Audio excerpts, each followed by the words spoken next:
শুভ সকাল বন্ধুরা। সকাল সকাল চলে আসছি। আজ বৃহস্পতিবার, অমাবস্যা। অনেক দিন হয়ে গেল বাবাকে ভোগ দেওয়া হয় না।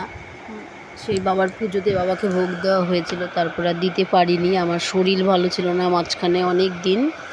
তো তোমাদের দাদাভাইকে বললাম আজ ভালো দিন, বৃহস্পতিবার। তো তোমার দাদাভাই সব কিছু এনে দিয়েছে। তো আমি এখানে যতটুকু পেরেছি করে বাবাকে ভোগ নিবেদন করেছি। পাঁচালি পরেই পুজোটা করেছি।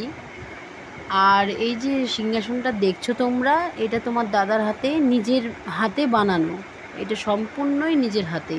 এটার যে কলকাগুলো আছে সেগুলো সুতোর। আর এই আসনটা, এটা হলো বাক্স, কুরকুরের কার্টুন হয় সেগুলো দিয়েই বানানো। দাদা ভাইয়ের হাতের কাজ ভীষণ সুন্দর, খুব সুন্দর। তোমাদের কেমন লাগলো আমার ভিডিও? কোথাও কোনো ভুল হলে আমাকে সেটা বলো কমেন্টে। আর ভালো লাগলে অবশ্যই আবার ভিডিও করে তোমাদেরকে শেয়ার করব। রাখছি, বাই।